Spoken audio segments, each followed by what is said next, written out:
So what are we doing? What's the subject today? The subject today is what do we think we know and what the HHH blank can we do about it? And I have a modest confession to make to you. Ordinarily, I feel very comfortable about the organization of this gathering. If I talk to you about 9/11, I know where I'm speaking. I can point to a dozen facts and items that deserve extensive study and demonstrate that the official story of 9/11 is nonsense. If I talk to you about Lincoln, I can show you that the European press knew that the so-called Civil War was all about empire. Today we're talking about the hidden government of the United States and how it evolved and what is its organization such as it is now. And of all the subjects that we have talked about and of all the subjects that I have worked on for presenting in this class, it is the most frustrating because it is quite intentionally difficult to unravel. A week or so ago I called it a Gordian knot, and that is not an understatement, because most of what I will share with you is intentionally obscured and or hidden from our history. So I'm going to start where I think is the beginning, but I'm not 100% certain that it's even the beginning. The United States Constitution was finally ratified in 1791, which established a government which was a trust, and it was functioning not as a corporation, but strictly as a government. There were competing factions within that very government from the first day, because some of the members, some of the representatives of the sovereign states, because under the original Constitution of 1789-91, each of the 13 states were sovereign countries, sovereign nations, and they agreed amongst one another to designate certain powers to a federal government, not a national government, a federal government, and that only those specified powers would be in the hands of the federal government. And the Supreme Court has announced on multiple occasions that we do not have a national government, we have a federal government, which means that each of the individual states is a sovereign state, in theory, which frustrated some people and delighted other people. It frustrated the people who wanted a strong central government, because how can you possibly tax the people of Louisiana if you want to build a railroad from Chicago to San Francisco? The people of Louisiana don't want to pay for a railroad that benefits Illinois and states west. Or for that matter, build a canal in the state of Ohio if you are taxing people who are not going to be benefiting from it. We have exactly the same problem today in terms of the distribution of benefits, and that was an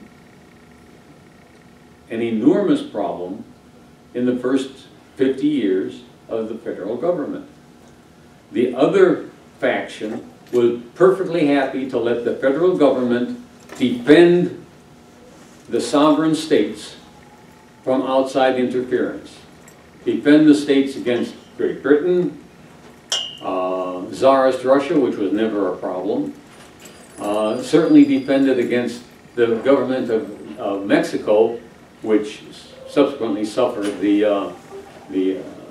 atrocity and attack of the federal government on the Mexican states. But they enjoyed and insisted on state sovereignty. I showed you a video clip last week where the representative of South Carolina said, "We desire independence, yes, for the state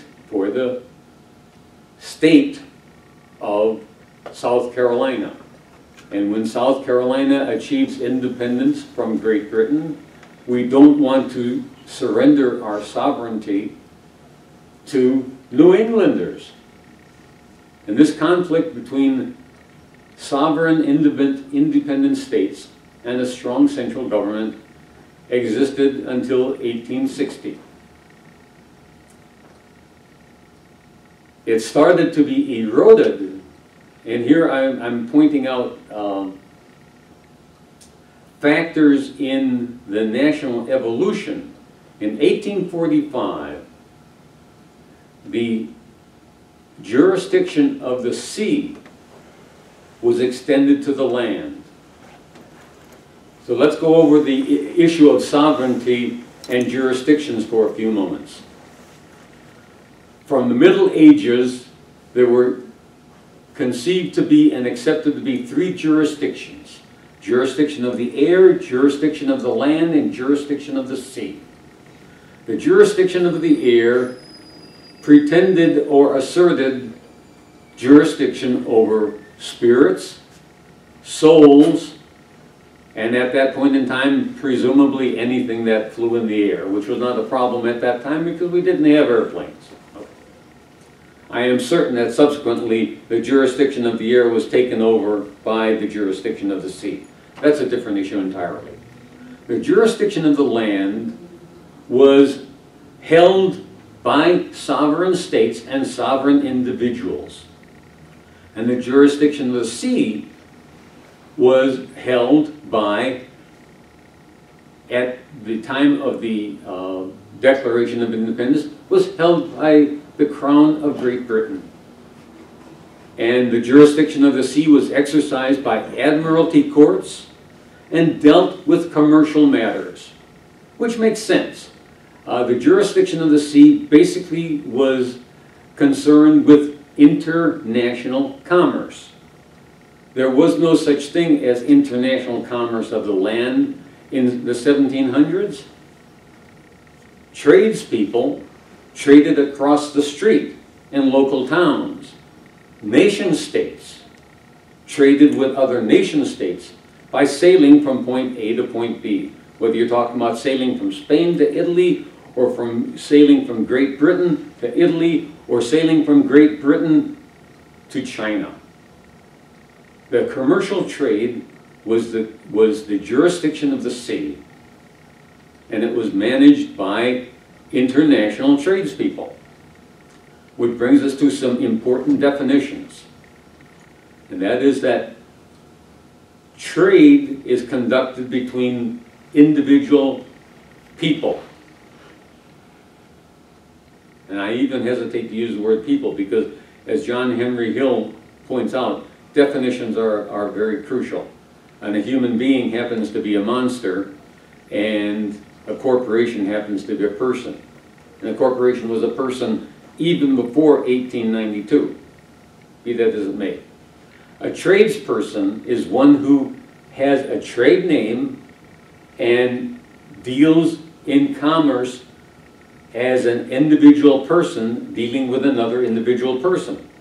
A corporation, by definition, is a legal fiction dealing with other legal fictions. And by and large, in the 1700s, those legal fictions dealt with one another according to international rules. And the international rules were according to the commercial codes enforced on the jurisdiction of the sea. And the jurisdiction of the land was managed by common law courts, whether they were common law courts of France, common law courts of Italy, or common law courts of Great Britain.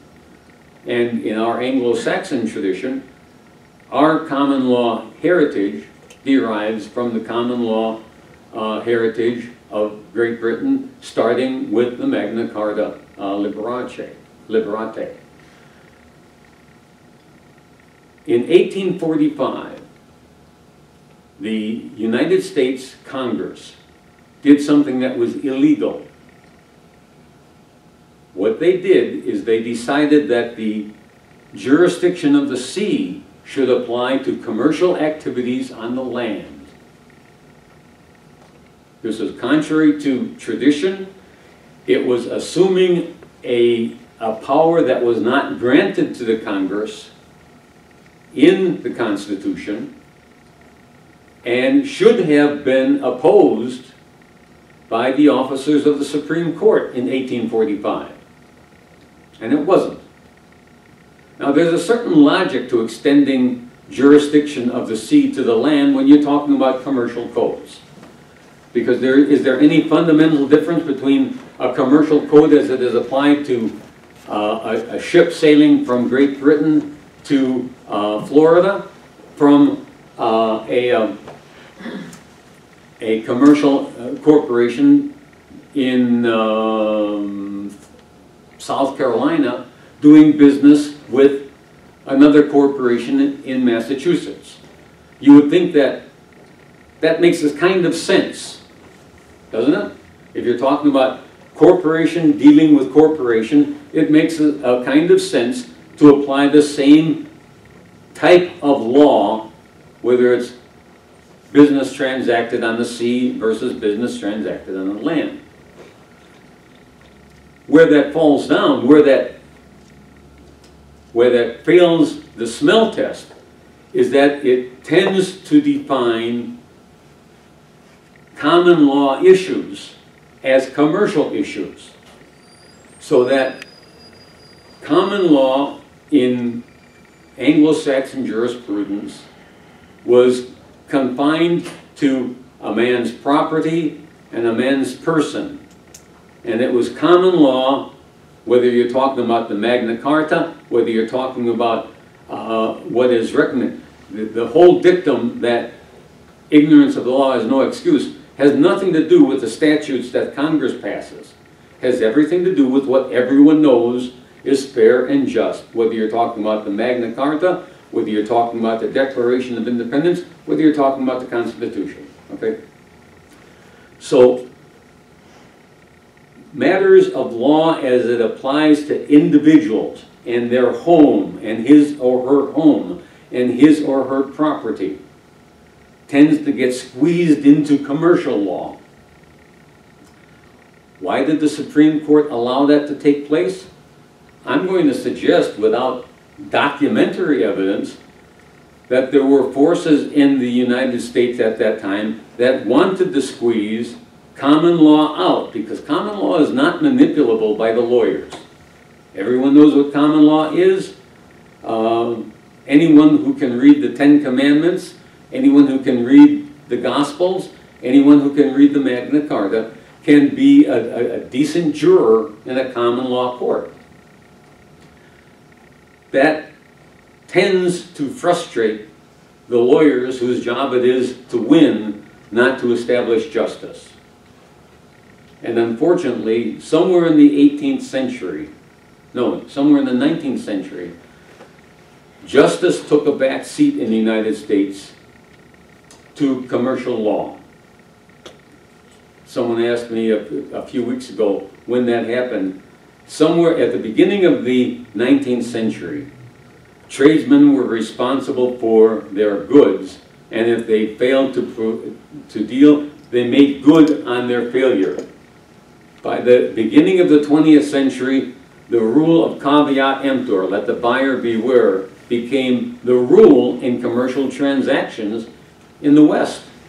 So somewhere between standing by your product to caveat emptor took place in the 19th century. Now, the principle of justice as the foundation of law in the United States began to be eroded in 1845.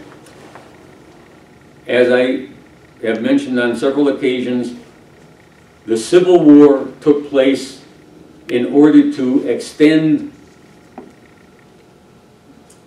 the growing corporation law over the sovereign states, so that the sovereign states who wanted to secede from the Union were not allowed to, even though both according to common law and according to any sense of justice, they had entered into a contract freely. The logic was that they should be allowed to freely exit from the contract. They weren't allowed to.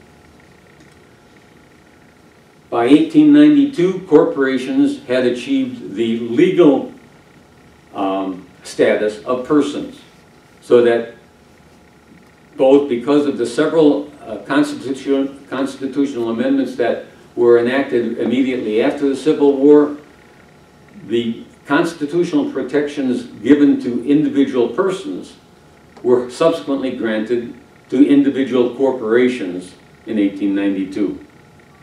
You have the progressive erosion of common law for the sake of the progressive domination of corporation law. So that... That took place when the federal government said to the southern states, you're going to do this, this, and this, and that's it.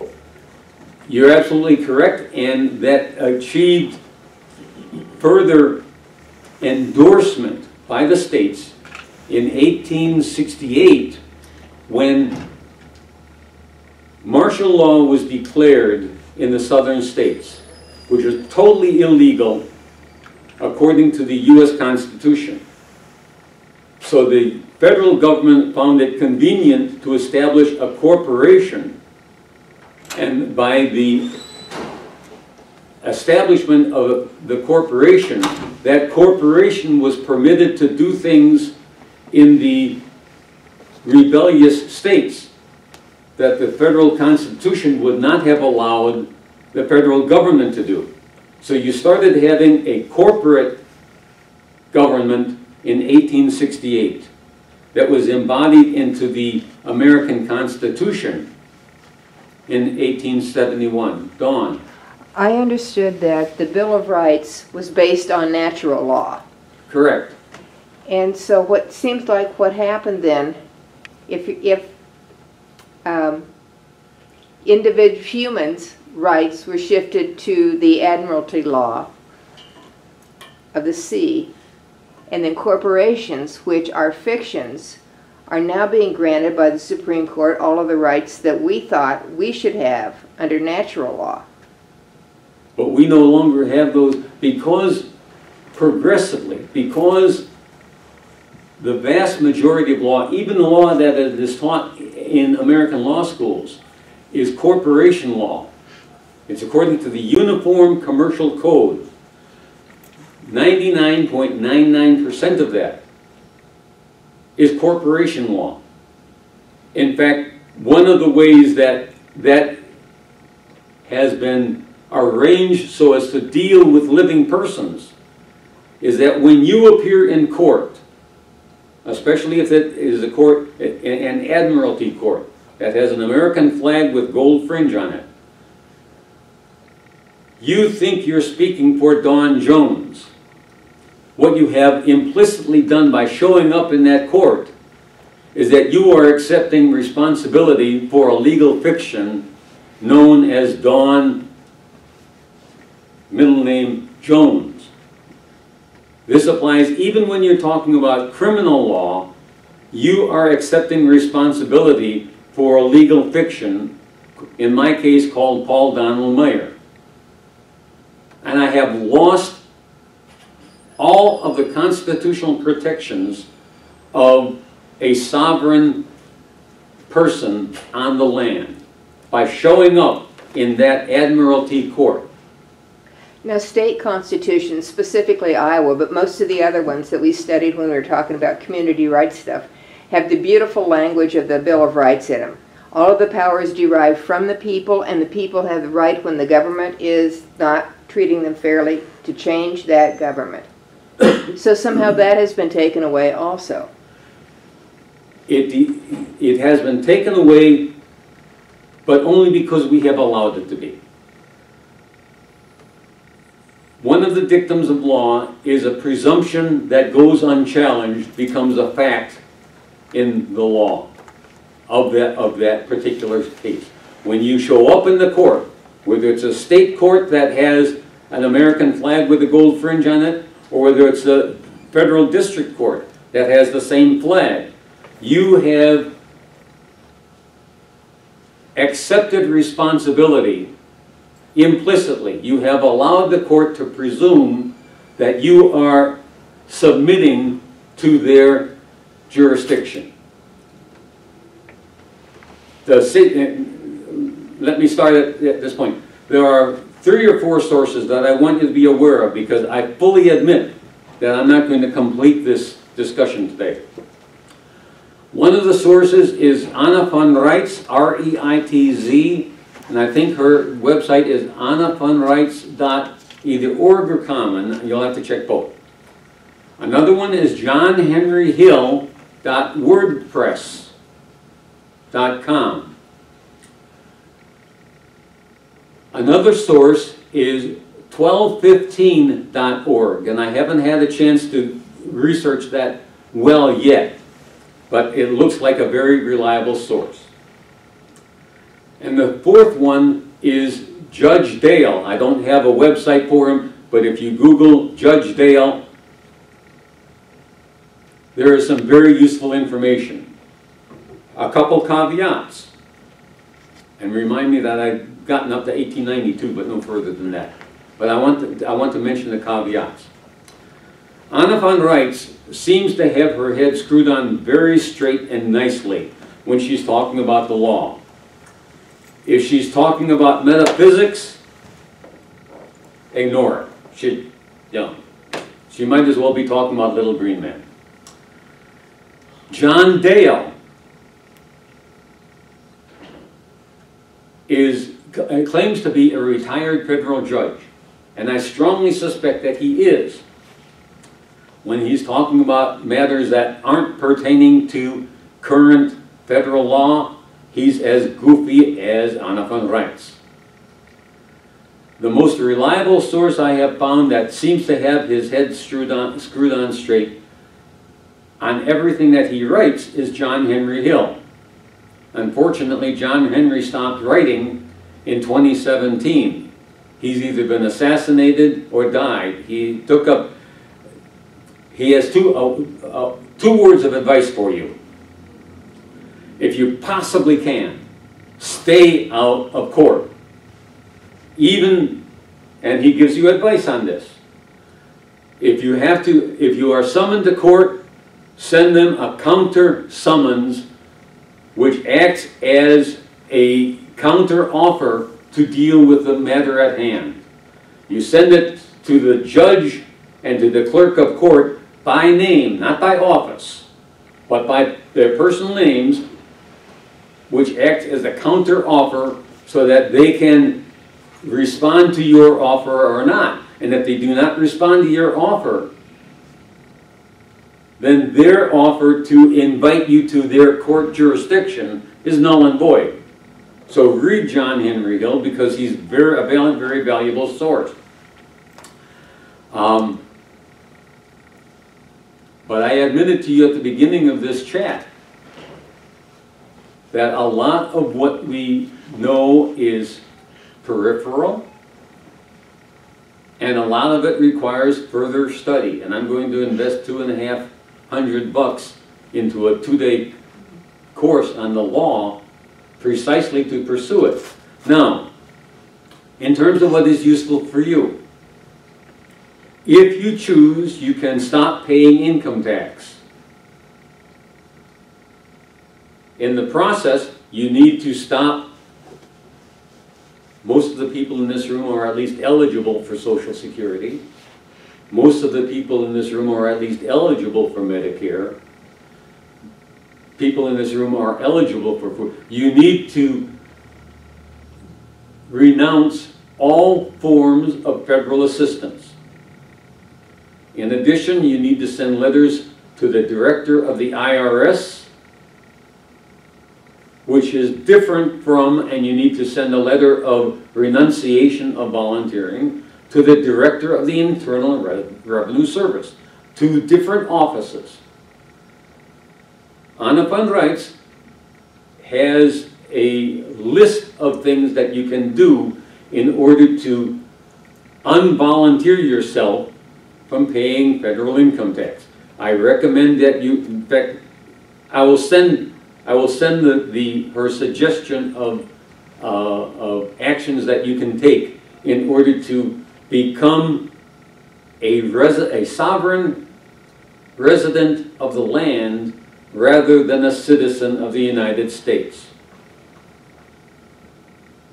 If we have time, I'll show you a 10-minute video clip where Anna is talking about this kind of process. There are things that you can do. Okay, I'm going to start out with 1892 again. When the federal government established itself as a corporation, 1868 to 1871, the American public didn't really like it functioning as a corporation, and it had to reorganize itself in 1878. Between 1878 and 1913, this corporation sold bonds. The same way governments today sell, they sell bonds which people buy with the expectation that they will achieve a level of payment and they will receive at the end of the lifespan of the bond, they'll get their principal as well as interest. In 1913, those bonds became, what's the word for it? Cashable. Unbeknownst, I'm presuming, of the United States Corporation, a substantial percentage of those bonds were purchased by European banks and presumably American banks on Wall Street as well. And in 1912-13, federal debts were repayable in gold. And the report is, and I cannot substantiate this yet, that there were more bonds sold than was available in the U.S. Treasury. And the European banks and the American banks made a deal at that point in time to scrub the slate clean as long as those European and American banks were allowed as a private corporation to fulfill the role of the Federal Reserve System. Wait, say that again.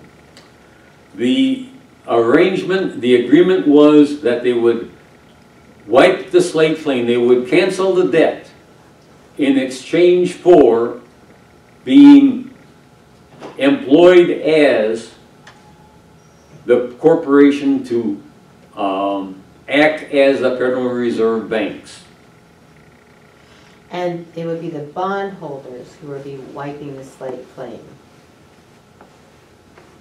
The bondholders are the European and American banks, and they would be canceling the debt that is owed them by the United States of America Corporation in exchange for administering the Federal Reserve System.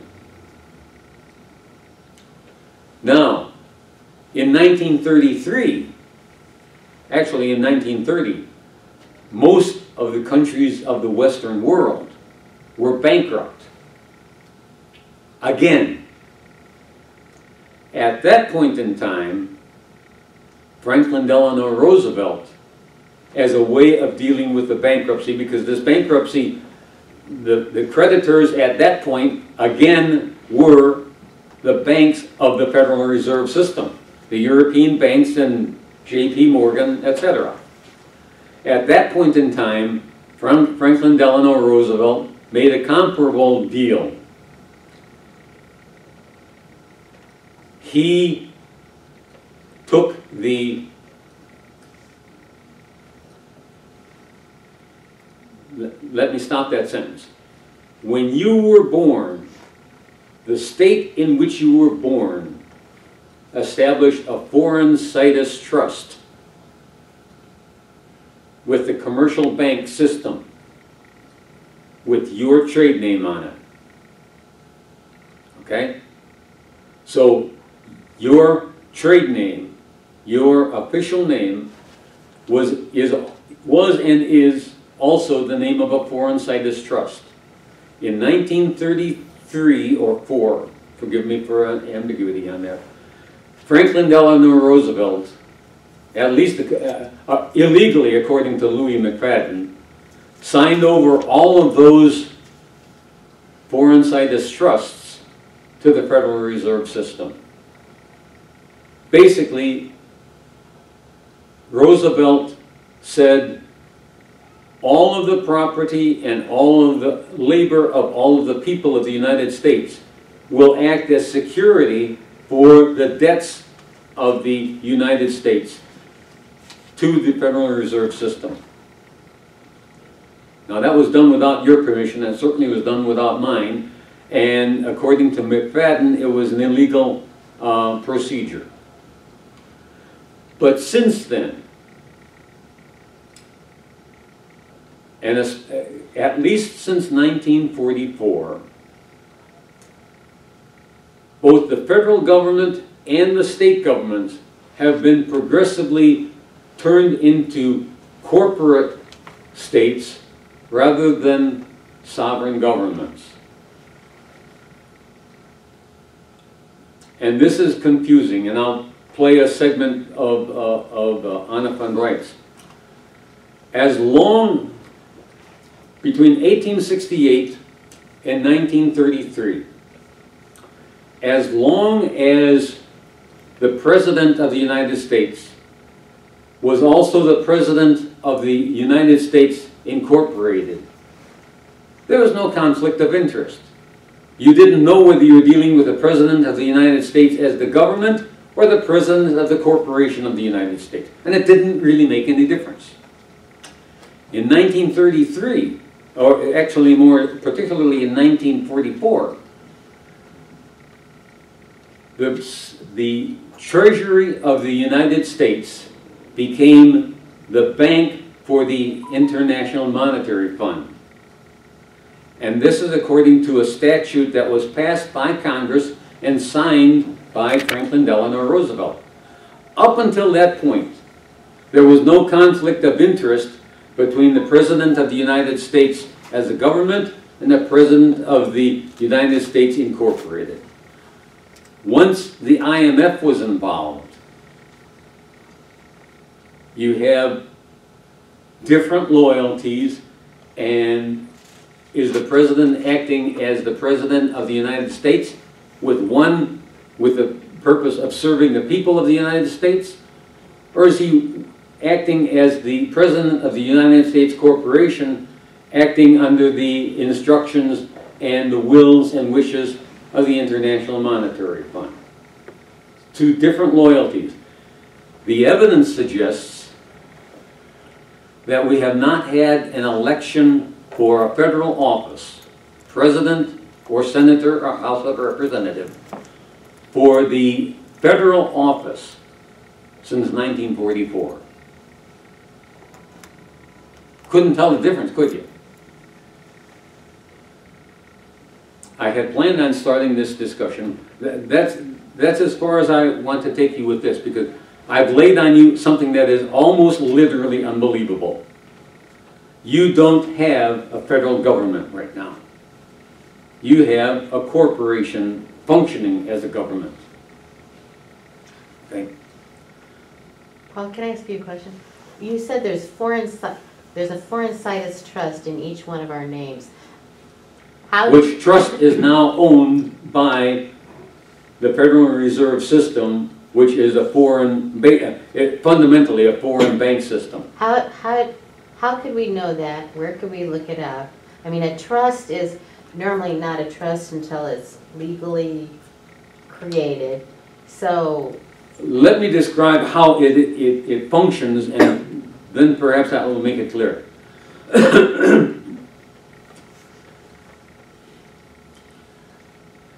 What Roosevelt did in 1933, and which became effective in 1944, was make the American citizen responsible for the debt of the American government. Okay? You didn't volunteer to pay the government's debts, and I didn't volunteer to pay the government's debt. But the Federal Reserve System now has authority and interaction with the federal agencies that if they want to collect more taxes from you to pay off this debt or that debt, they can simply ask the IRS to increase your federal income taxes so that this particular debt is paid. You don't know that you're paying the Federal Reserve System. You think you're paying the IRS. Frankly, all of the funds that go to the IRS do not go back to the federal government. They go to a variety of separate funds. I knew that, but how do you know what funds they are? I don't. Remember, I fully admit to you that pinning this down is one painful process. But the websites that I have given you will start you in that process. And at each step of the way, let me show you why I am confident to the extent that I am of the information I've given you. By 1944, there are acts of Congress that are illegal and obviously illegal if they are acts of the Federal Congress of the United States, but are easily legal if they are acts of corporate officers granting the president of that corporation power to do A, B, C, or D.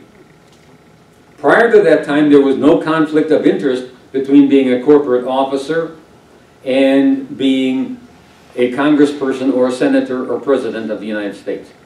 But once the IMF was involved, once the Federal Reserve System had a claim on the individual property of the American American property holder, once those two things took place, there was a conflict of interest, because was the president acting in the interests of the people of the United States, or was he acting in the interest of the Federal Reserve System? And once you have a conflict of interest, you have to examine each and every step that the Congress takes, each and every step that the president takes, and ask yourself, is this a legitimate power granted by the Constitution to the president, or is this a power granted to the corporate president by the bylaws of the corporation? It turns out that once you get to 1944, you have a lot of actions taken by the states as well as the federal government that are legal according to corporate law and illegal according to federal constitutional law. Once you ask that question, you see the Congress acting not as the Congress of the people, but as the corporate officers of a corporation. And unless you examine the acts individually, the American people since 1944 have accepted that their Congress is acting on their behalf. I think it's become obvious, especially since Vietnam, that our federal government is broken. Gone. So would the War Powers Act be an example of that, and all of the other things that lead to the unitary president? The War Powers Act, the National Defense Authorization Act, the Trading with the Enemies Act, the Act of 1917, Alien Sedition? Alien and Sedition Act. Each of those is unconstitutional from the point of view of the American Constitution, but is perfectly permitted as a corporate statute of a corporation. Yes. So I just have a question.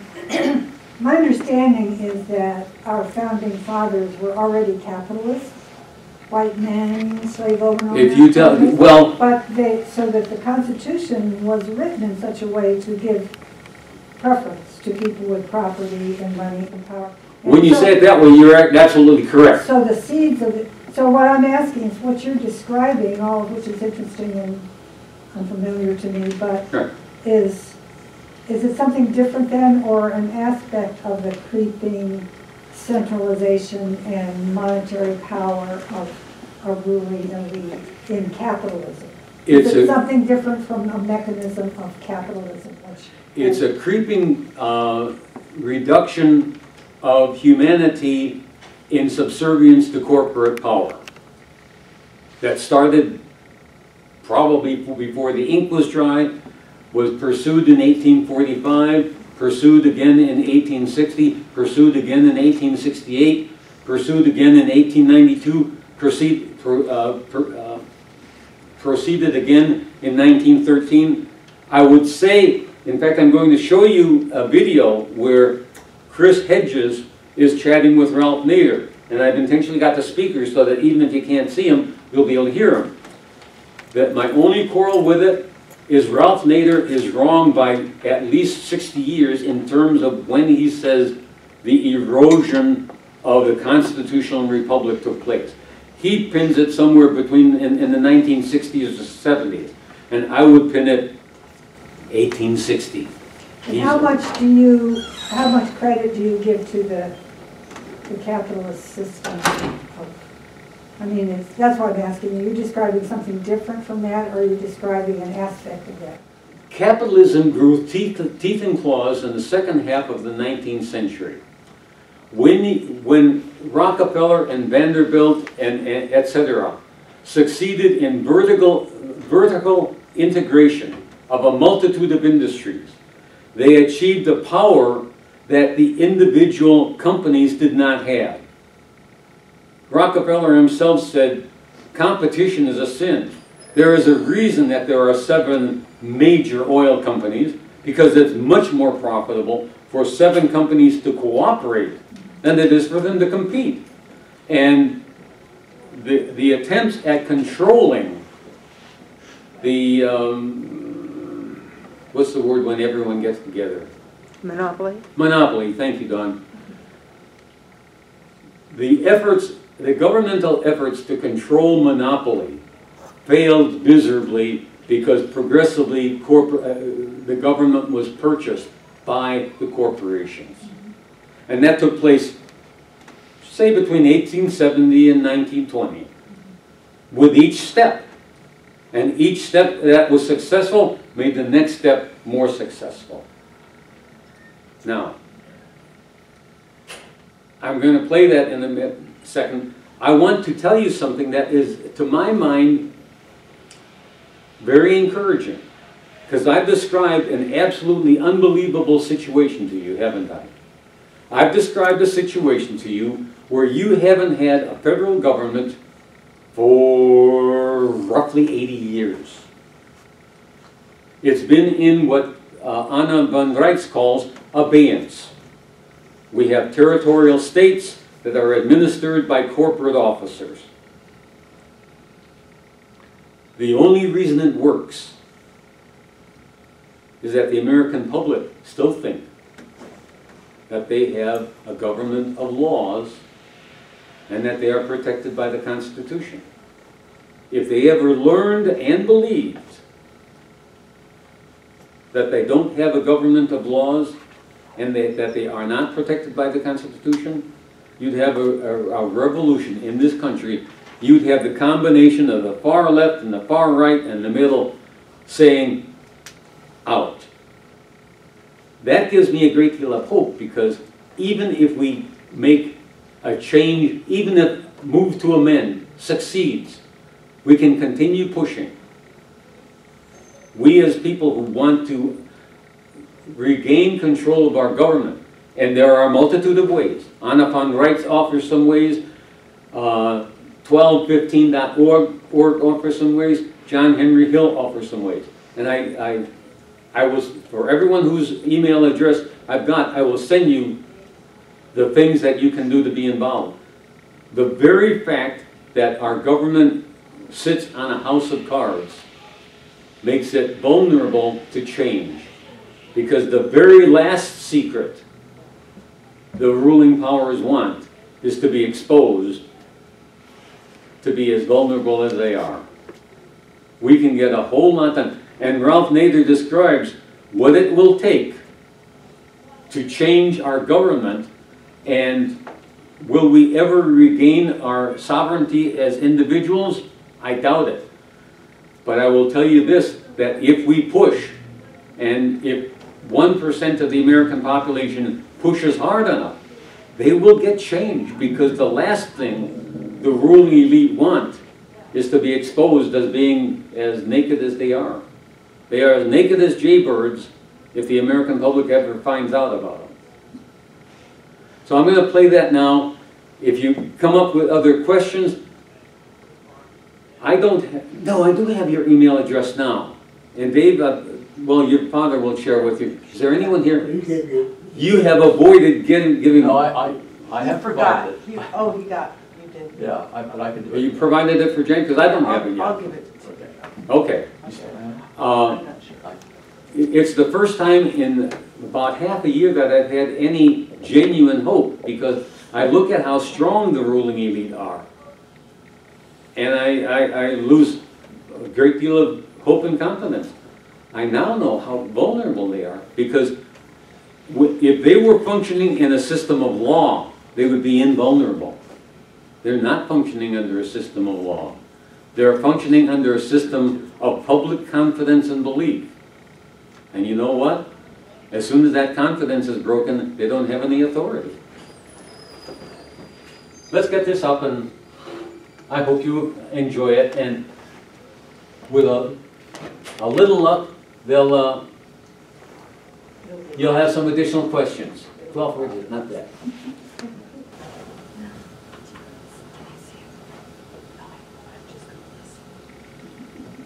I'll turn the lights out in a moment, Don.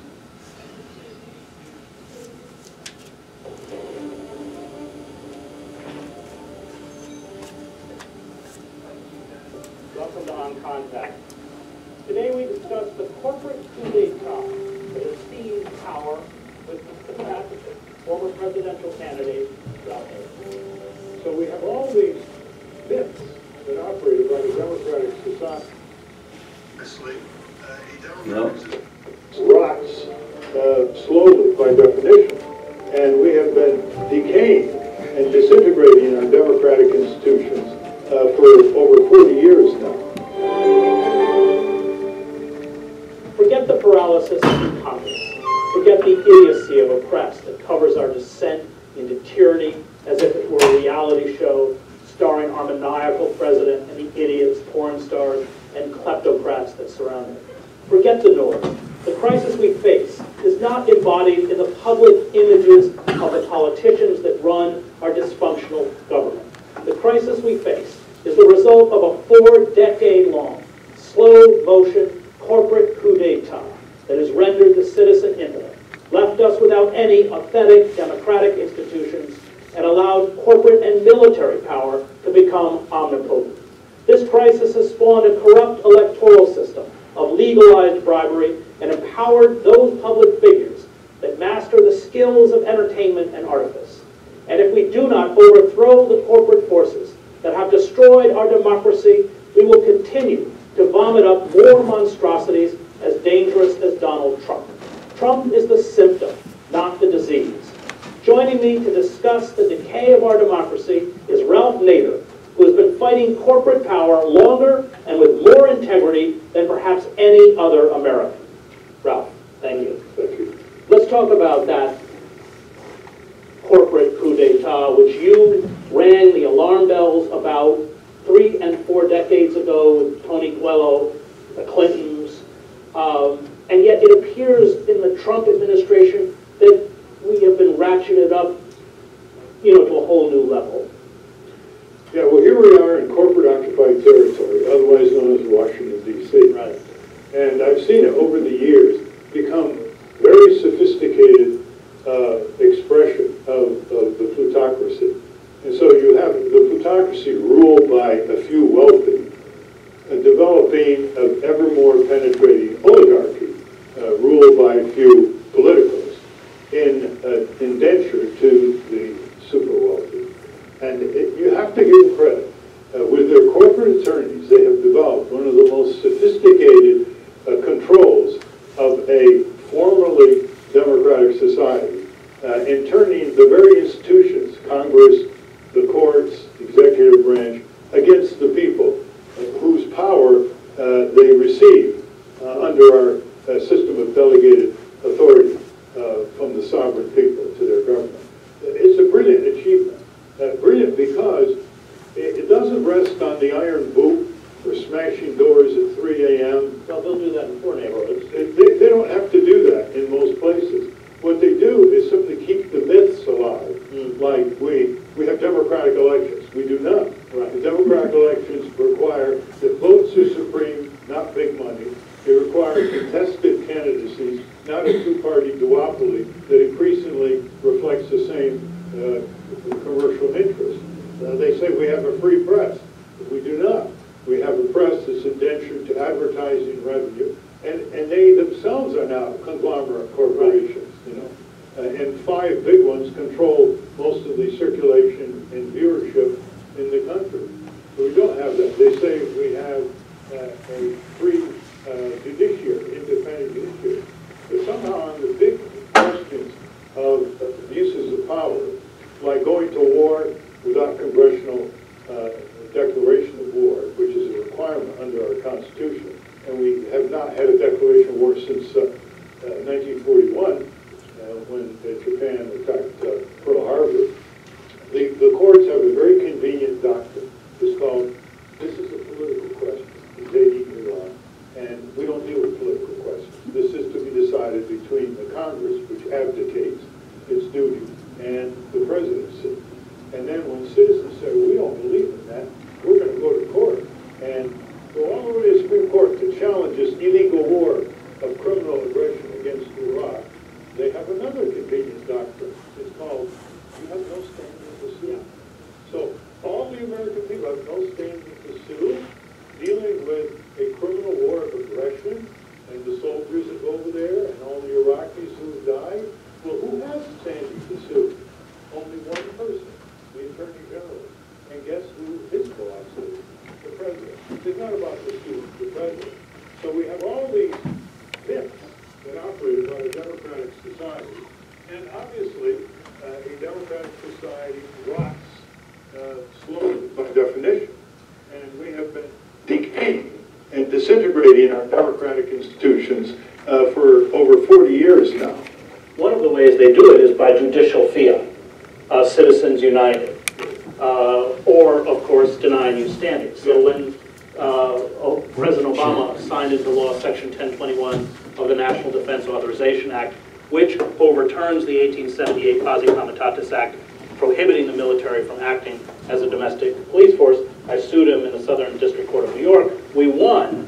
The Obama administration immediately appealed. It's such a blatant violation of constitutional rights.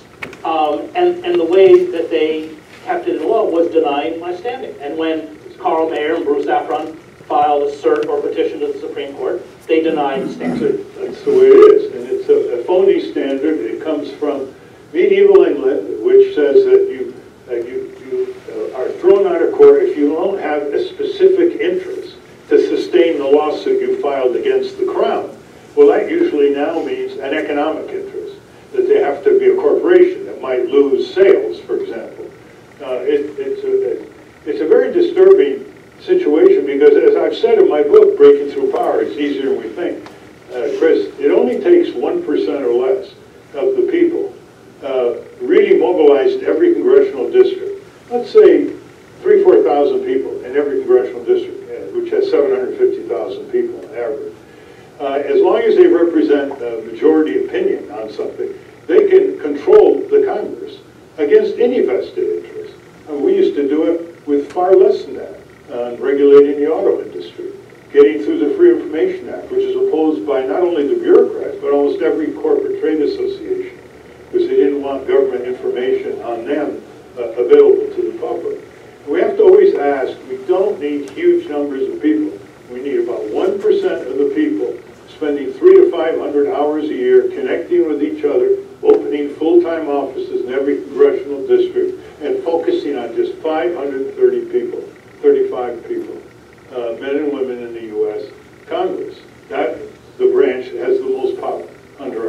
Constitution. I want to go back to law. You're a lawyer, and you have really called out the legal profession, the deans of law schools, for being complicit in the erosion of our most fundamental democratic rights. They don't even study common law Well, in we law have school. 206 law schools in the country.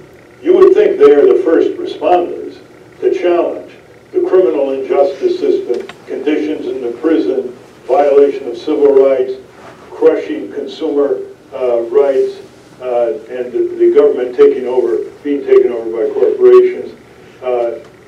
It's not happening. It's like they're training technicians, lawyers, to serve the powerful. Well, that's what they do. You went to Harvard Law School. Yes. These people graduated from Harvard Law School today. Where are they going? That's right. Mike Pompeo, the Secretary of State, a total warmonger, and I might add, a bigot against Arabs and Muslims, based on his own assertions when he was a member of Congress and after that. So here's the test. In recent years, excuse me, in recent years, I have sent messages to the deans of all these law schools. Most recently, I sent them my article on lawlessness in America. The lawlessness by the rich and powerful is the norm, not obeying the law. Either they violate the law with impunity, or they make sure the law provides loopholes for them with their influence in Congress. And let me just interject. That's why you call these corporate forces revolutionary. Yes, of course. They're extremists to the degree.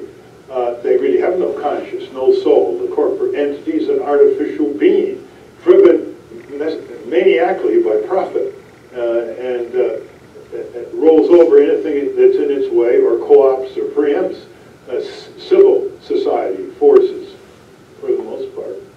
And so I would send this article that appeared in Lapham's Quarterly on lawlessness, and I said, you really have to educate your students about lawlessness. Otherwise, they're going to graduate and just tinker with the law and just work it like a plumber works pipes, without talking about where the pipes go, what's in the pipes, whether the metallurgy is safe, and so on.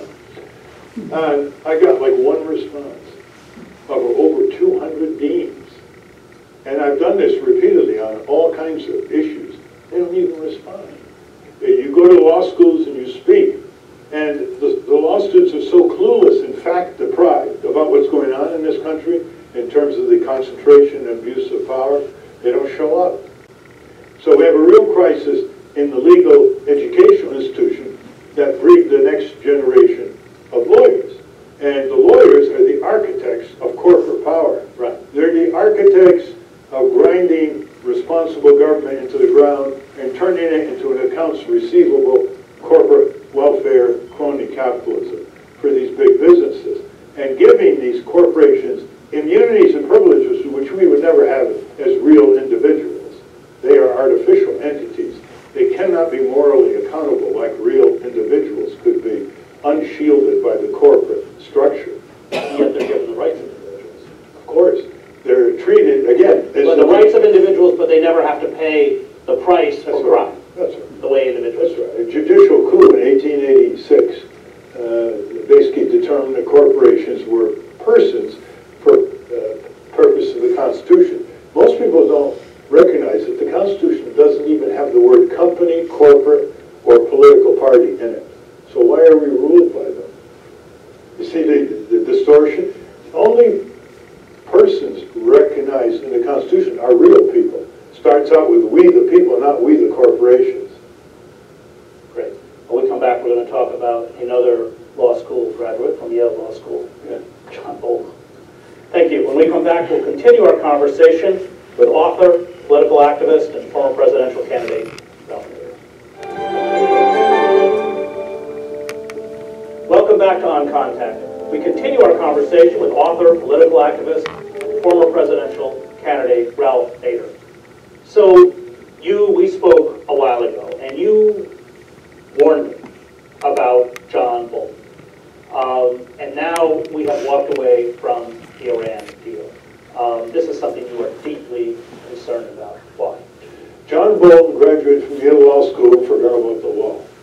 He most belligerent, lawless advocate in terms of reaching high official positions in the Bush administration, George W. Bush, and now in the Trump administration. He's a national security advisor. Very few people like him. The Republicans so disliked him that when George W. Bush nominated him to be ambassador to the UN, they refused to confirm him. And so Mr. Bush sent him on a recess appointment for a year. When he was there, he was utterly disruptive rather than diplomatic force. When the Israelis invaded Lebanon in 2006, his boss, Condoleezza Rice, Secretary of State, was working in the early days of the invasion for a ceasefire. And he totally undermined it. He went to the home of the Israeli ambassador to the UN in New York and developed a strategy whereby the government of Israel would pressure the White House not to have a ceasefire. And so Lebanon was destroyed over the... I don't have any problem with disparaging John Bolton, but I want to show you a short talk or a short segment of a talk that Anna van Rijts gave that is more germane to what we have been talking this afternoon.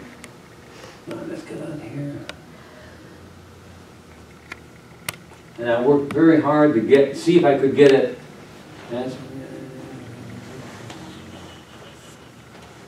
Let's see what I can find here.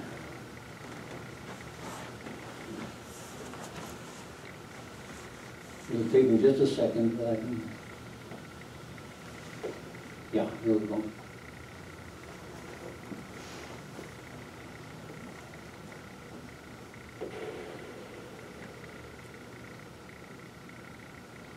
The Civil War. And all of the rest of the states that were not states at the time of the Civil War. So these were groups of farm families that were organized as a colony. Those of them ever being repealed.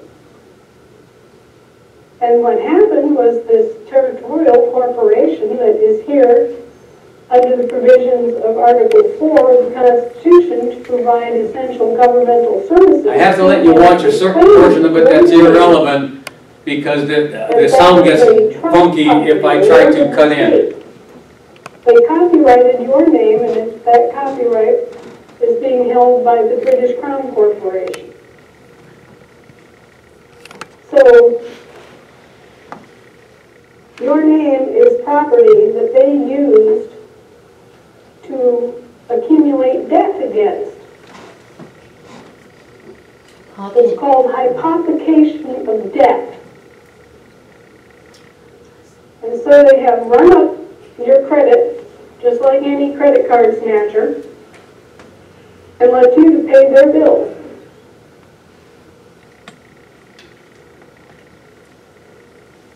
And now they're bankrupt. So their secondary creditors are coming after Americans under all these false presumptions. And those gigantic property tax bills, that was secondary creditors coming in and operating under the guise of U.S. trustees to assess all of this extra property tax against anybody's name that they had on the tax rolls. And we had to go in and operate the international level of the existing government, which is the United States of America unincorporated. We had to go in and protest, object, bring suit, and shut down those kinds of claims. And if we hadn't done that, everybody in America by now would be getting these gigantic tax bills. Now they're trying to phase it in and get their way anyway by beginning a more gradual approach. And so one of the gentlemen here showed me today an announcement that their property taxes are going up by 49% over 5 years. And this has all basically been foisted off on people by fraud, by false claims in commerce. And it's a very serious situation. It's something that we're dealing with as best we can, but it's going to require a lot of action by a lot of people to band together and say no to this and bring forward the kinds of actions that are necessary. And you know, I'm looking around here and there's been a lot of discussion about the need for younger people to get involved. Well, I'll tell you what, the younger people need to get involved because they're the ones that are going to bear the brunt of this. So, but that's all the bad news, and that's the motivation. Okay, but this is why it's urgent that everybody get clued in and start taking action in their own behalf. But it's also why we need to get active and take action on behalf of our counties and our states. Because if we don't, the secondary creditors of those bankruptcies are going to come in here and they're going to own everything and we're going to own nothing. And they even had it set up so that they have their commercial mercenary armies already set up here, ready to go. So I'm sure some of you have seen articles on the web where, you know, the FEMA had invested millions of body bags and billions of rounds of ammunition. They were going to use these agencies as basically mercenary armies on our soil to come evict us from our homes and businesses and resettle us, just like the British government did in Ireland in the 1850s. They thought they were going to get away with this. And they almost did. You know, if we hadn't been awake and hadn't raised our hands and said, uh-oh, no. If we hadn't given similar orders to the Joint Chiefs of Staff back in 2014, they would have gotten away with this. So we're dealing with some very disreputable, very criminal elements that have been hijacking our government for 150 years. And this is all the bad news. I do have good news.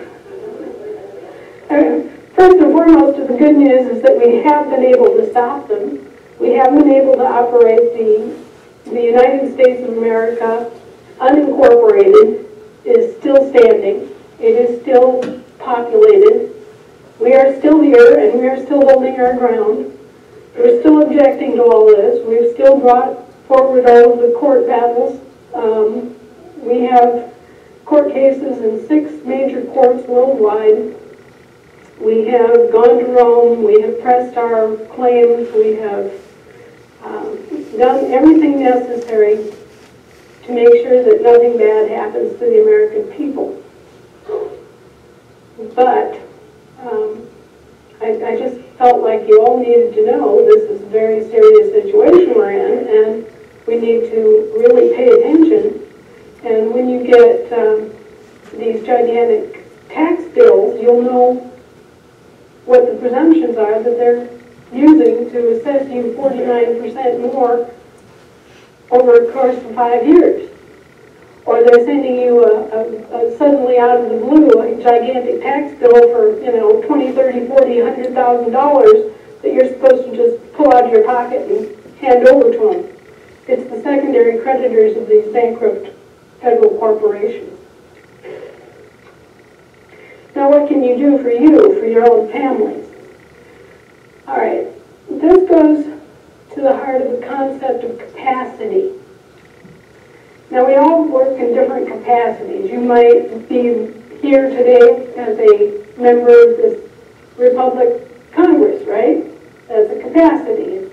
It's an office or a job that you do. You might also have a capacity as a grandma, as I do. You might have a capacity as a waitress at a charity function. Well, we all have different capacities, and so we all have different persons. Your trade name that your parents gave you when you were born is a capacity. That's your trade name that you use in public when you're standing on the land jurisdiction of the state where you were born. Unfortunately, there's a little oddball thing in the law that also makes it the name of a foreign situs trust when you're operating in the international jurisdiction of the sea. And back in 1933, Franklin Delano Roosevelt pulled off the heist of heists the biggest crime in history when he presumed upon the American people to declare that your trade names were actually the names of foreign situs trusts in the international jurisdiction of the sea. He removed all of our trade names to international jurisdiction with the stroke of a pen, which is known as an unlawful conversion. And if you go back and look at the complaint that was filed by Congressman Louis T. McFadden, who was the co-chair of the House Banking Committee at that time, you'll see that he characterized it as unlawful conversion. So suddenly, instead of operating on the land and with all of the guarantees that you are owed as Americans, you are suddenly in the international jurisdiction of the sea, and you are being treated as territorial citizens. Now, the word citizen is a tricky word. Citizen implies that you are under obligation to the government, as in obligation to serve the government. All right? So when you say you're a citizen of Texas, you're saying, I have an obligation to Texas, to serve the government of Texas.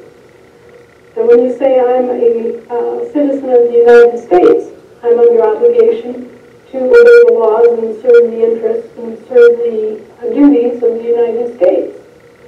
But we don't know what United States they're talking about. And they just kind of shimmy-shafted around on that too.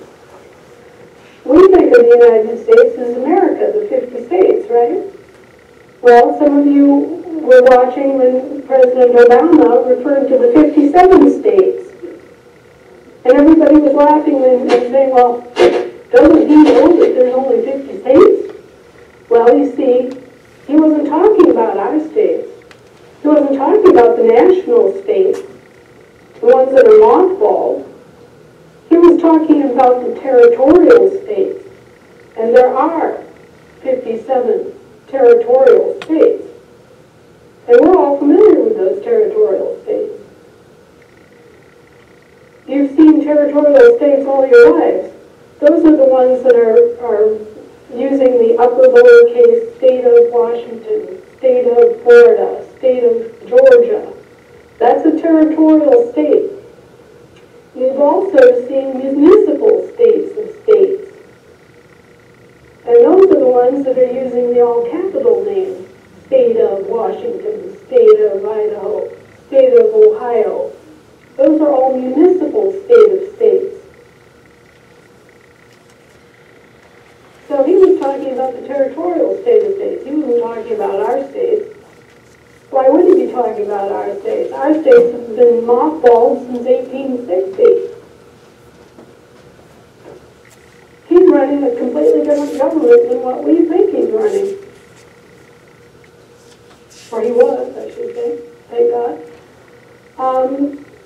So what we think of as the federal government is actually two different entities, a territorial government and a municipal government, with no national government on the board. That's why when you look out and you are listening to international news, you'll hear people like Karen Hood saying that our government is in abeyance. In an abeyance.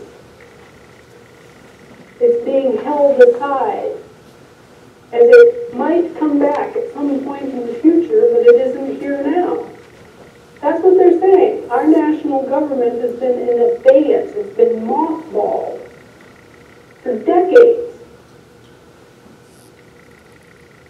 I know.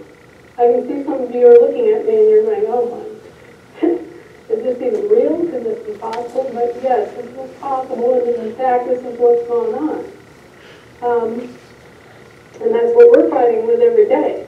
That's what I'm contesting with every day. Is that we need to bring our national government back into full operation. And the reason that we need to bring our government back into full operation right now is that if we don't, there will be no government here except U.S. bankruptcy trustees acting in behalf of the secondary creditors, the international banks. And we've been able to throw together a government, a level of government, and administrate it from the highest possible position. But in order to make that work, to make it true, to make it right, we have to have the people come back to the land jurisdiction and actually take charge of their own business, operate their own government, as you folks are doing here today.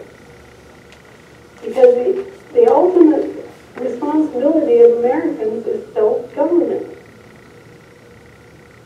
And we've kind of gotten into the habit of letting George do it and letting all of these foreign federal service providers do everything for us. And as they've been doing everything for us, they've also been stealing us blind. Now the Constitution, I started out by saying there were 3 constitutions. Well, the missing constitution, the national constitution, is the one that has the word "for" in it. The territorial constitution is the one that we're all familiar with. And in 1868, they took that original constitution, which is called the Constitution of the United States of America, and they converted it from an unincorporated body to a corporation. So in 1868, they announced a new constitution, and it was called the same thing, the Constitution of the United States of America, and it didn't seem to be at all different, but it was. It had changed its nature. It was no longer a constitution that was an international treaty. They were now using an incorporated constitution that was actually the Articles of Incorporation. So the government went from being unincorporated to being incorporated. So that happened in 1868 with the territorial government. Then there's a third constitution that's called simply the Constitution of the United States. That's the municipal constitution. Now, those of you who have read the Constitution a lot know that Article 1, Section 8, Clause 17 allows the Congress to provide a government for the city of Washington, D.C., for the district.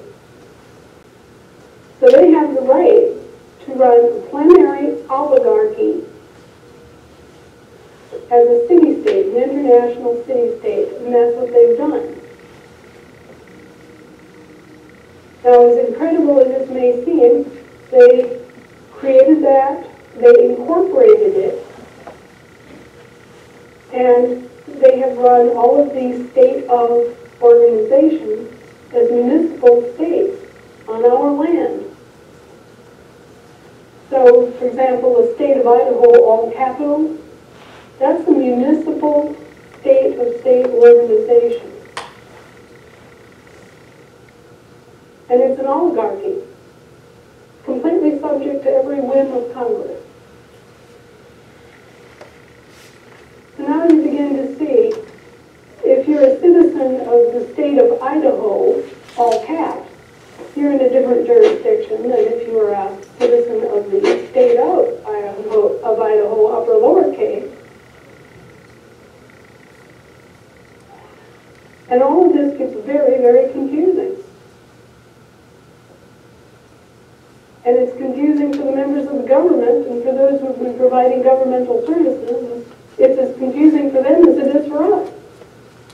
I can't count how many conversations I've had with law. I'm going to stop there. If she's covered the right amount of territory, and if you're a little bit confused, that means you understand what's going on. And if you're a whole lot confused, you're getting close to understanding it, because it is intentionally confusing. It's intentionally confusing, and it is parallel with the deliberate dumbing down of the American population in terms of public schooling. And I will share with you that in addition to other reasons that I've mentioned about being optimistic, because it is a house of cards, that if enough people start pushing, we can make change.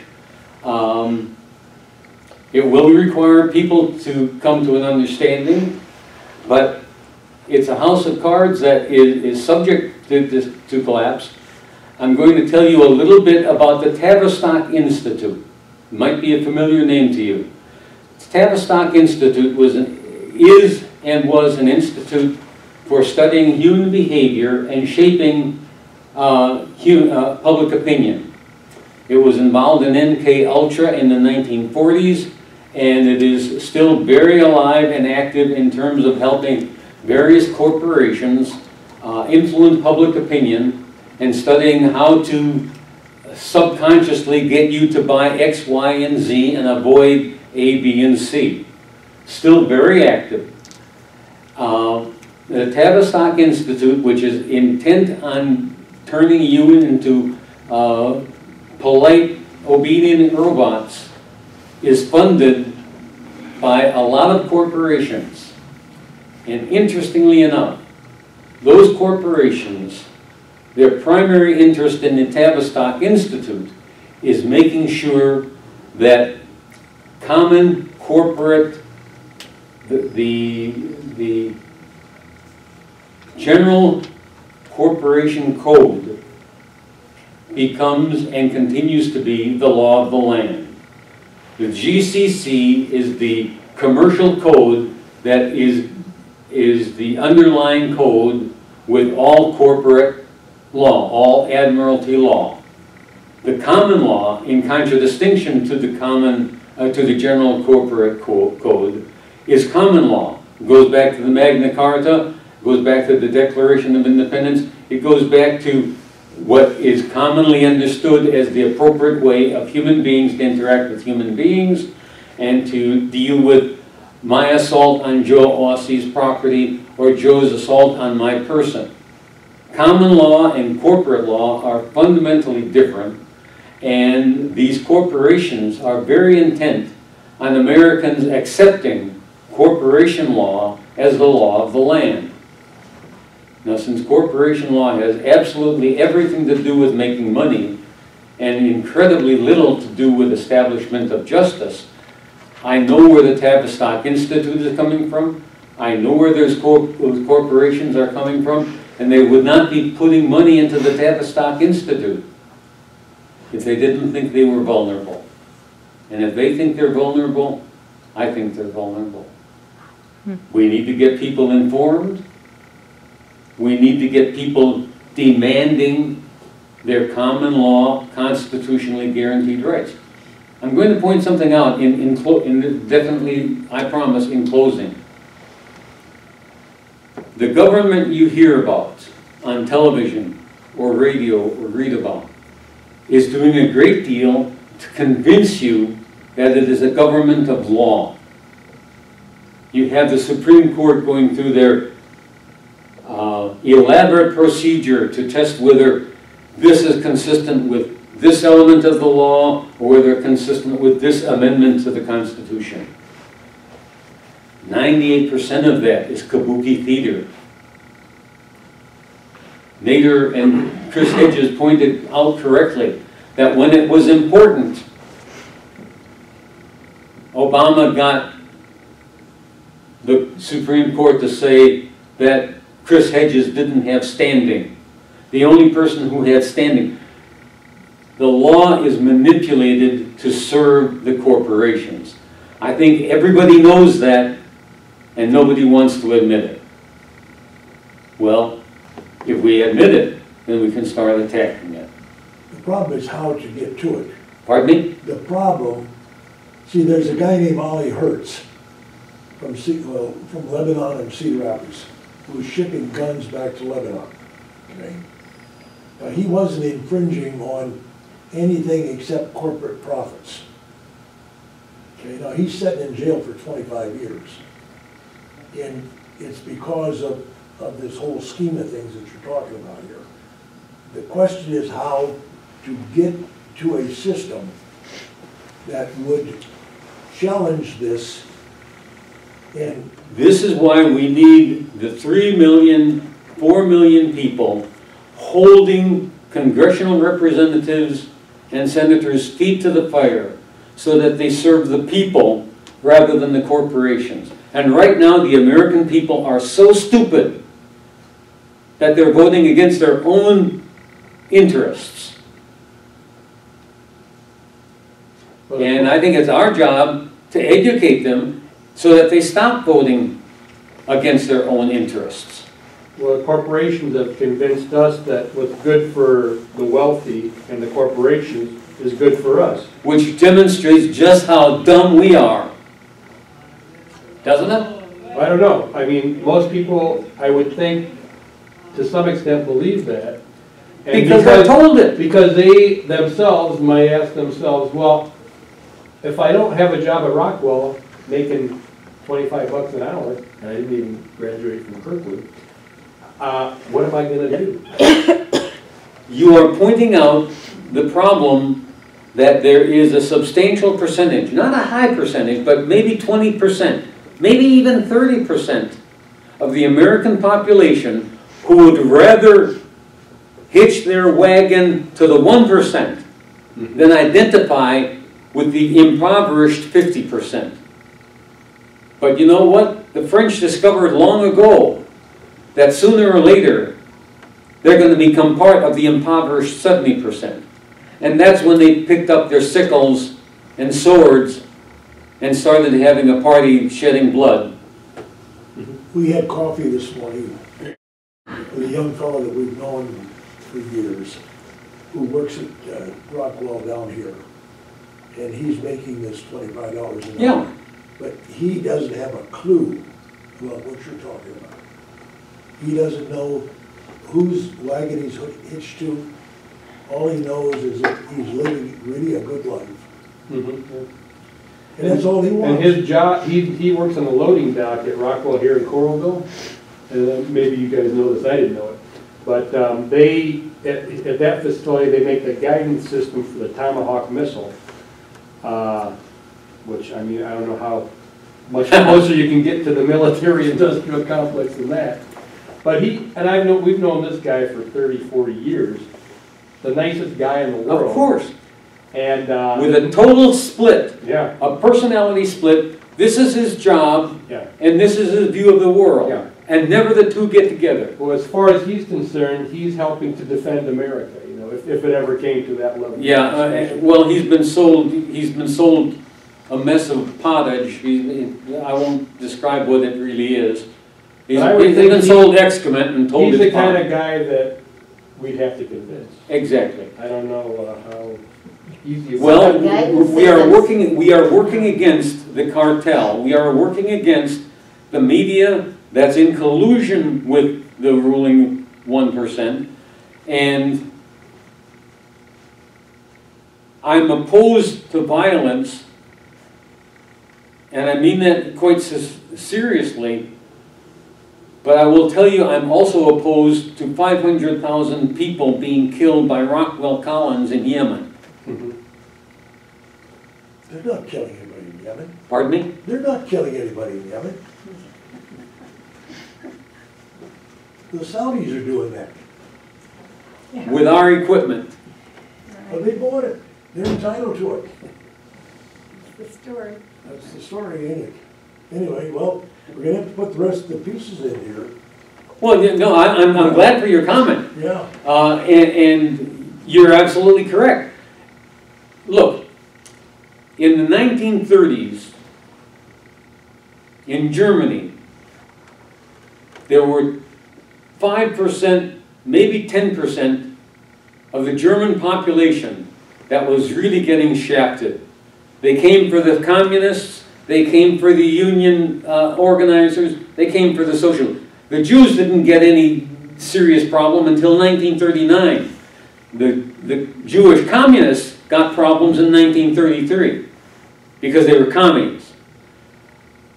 If we don't put Sunday along with Friday, we're going to be part of the problem rather than part of the solution. I just, before I came, just heard Bernie Sanders speaking, I think on Democracy Now! And there's a Sanders Institute in Vermont, and there's a lot of progressives gathered there. So he was giving the opening speech, and Cornel West was introducing him. And I would say they were expressing fear and despair, but also hope. Because, you know, the idea that, for one thing, 50% of people don't vote. It's not like they're all voting for the wrong people. They just haven't voted. Well, 50% have learned that their vote doesn't matter. It doesn't matter. So, but a lot of what they were saying, and I don't always agree with Bernie Sanders either, but at any rate, he's recognizing the inequality and the idea that the idea that change comes from the bottom, not the top. Exactly. And quoting a lot of polls which show that huge numbers of people believe in health care for all, $15 an hour raise, you know. But they have been taught to be helpless. And so what they're saying is, in a way, what you're saying, they're saying what we have to do is help educate people so they'll vote for their own interests. But and hold Grassley's feet, and whatever her name is, hold their feet to the fire and have them stop voting for the military-industrial complex, have them stop voting for agribusiness and start voting for the individual farmer. You know, there's a book out that's quite old now called "What's the Matter with Kansas?" And it points out that the Kansans are voting against their own economic interests by voting in the direction that they are. It's a matter of showing people that universal health care is in our best interest. Reduction of the military-industrial complex is in our interest. Putting that money into education instead of military equipment, it's clear to every economist who looks at it that you increase productivity a whole lot more by increasing the quality and number of educators than you do by increasing the number and quality of military equipment. Yeah, absolutely. It's obvious to everyone. But I guess what I got from that is not, I mean, I don't think American people are stupid.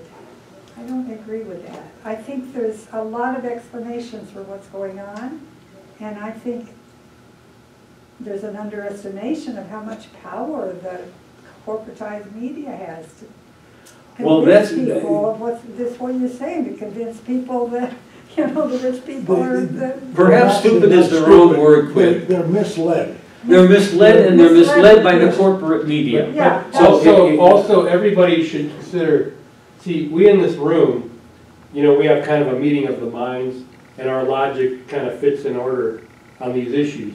But like the guy we were talking about today, they see things differently. They believe, and they've even lived this, that the corporate state is a benefit to them. They have health care. They make decent money without having to, you know, spend a lot of time in school. They have the guy was telling us he has a Harley Davidson, and him and his wife go riding. And he also told us that this March he's going to Dubai for 2 weeks. His daughter's in the Special Olympics, and the International Special Olympics is in Dubai, and him and his wife and daughter are all going there for 2 weeks. It's an expensive place. But yet he gets to live this life under this, you know, state. Well, and a lot of people do. So we shouldn't be too... judgmental. No, not so much judgmental, but there's a thing called groupthink. You know, we as kind of green people believe all these things, which are true. I mean, I don't dispute any of it. But there's this whole other huge segment of society that believes that other corporate stuff. I don't know, how do you tell who's right? I mean, other than from... I don't think you mean to bash every corporation. I think you're bashing, you don't like the United States as a corporation, And you can see that corporations sometimes are not ethical or, you know, as that group of people with that corporation. But to lump, say, a family who has a farm corporation. I mean, there's lots of kinds of corporations. You are rightly pointing out that there is a vast spectrum between AT&T and the mom and pop store on the corner. And it's useful. It's useful for their business purposes, given the structure that they have to deal with in terms of the laws that have already been passed. Now, I'm going to stop you there, because the laws that have already been passed have been shaped precisely according to them. I understand that. I understand that, but they have to live, and they're trying to have a little business in this world and, you know, not run into any problems and get thrown in jail for doing something wrong. They just want to grow their crops or whatever they want to do. So, you know, I don't think you mean to bash every corporation. No, in fact, I think it's very important to distinguish between, I'll pick a number out of the air, the corporation below 50 employees and the corporation above 5,000 employees. Quinn's question earlier regarding where did capitalism become a dragon? And it became a dragon with vertical integration. It became a dragon when the corporate ethics discarded what was good for the community, what was good for the environment, what was good for the workers, and exclusively focused on what was good for the stockholders. And that didn't happen until 1970 or so. Between 1940 and 1970, you had a progression. 1980 under Reagan. When Reagan came in, he tipped the scales so the big corporations were all indebted to the Pentagon. I agree with you, but it started before Reagan, and it was. I would not say that there was a point of discontinuity. I personally would see a progression from the change in the corporate tax status in 1950. In 1948, the corporations paid something like 60% of the federal budget. Now they pay about 20% of the federal budget.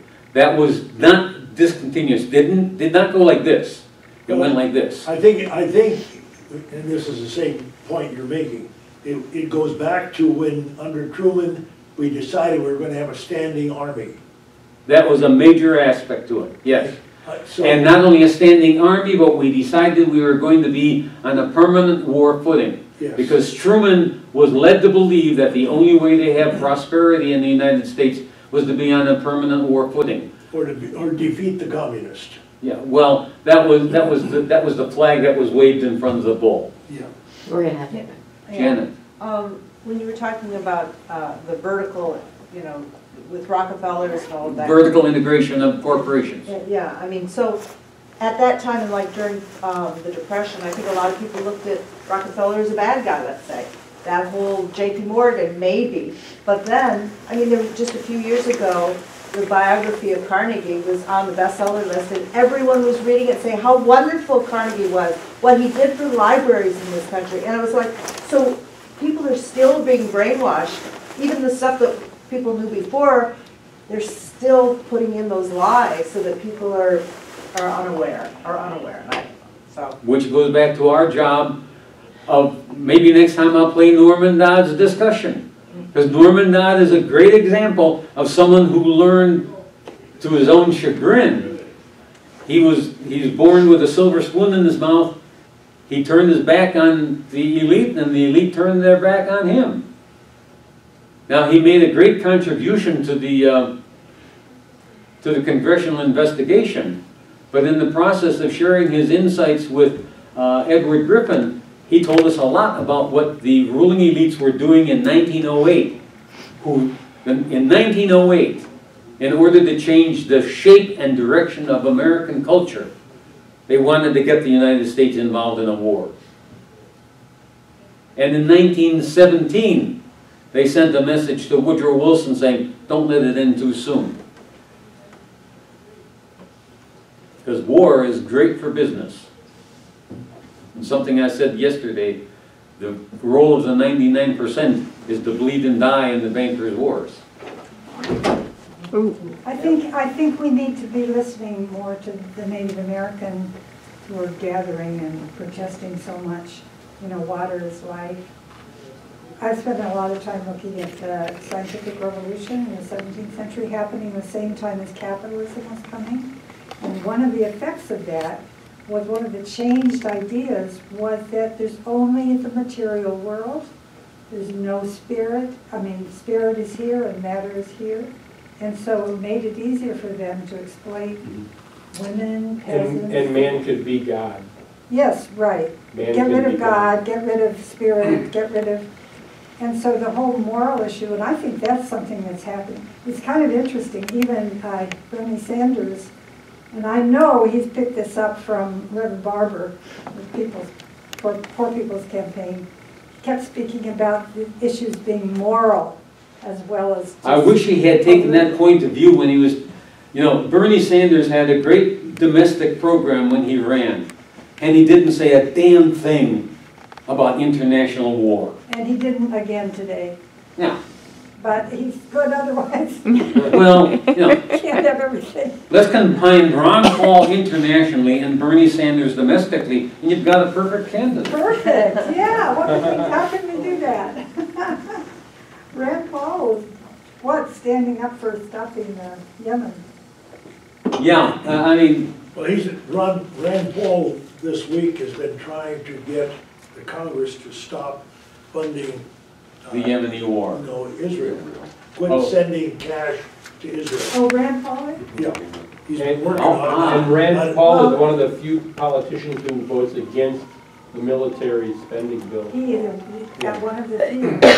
He's like one of three. With He's not too great for women, but he's good for that. I'm glad for it. But he's from Kentucky. Yeah. Thank you. Thank you all for being here and for participating. Really, I appreciate it.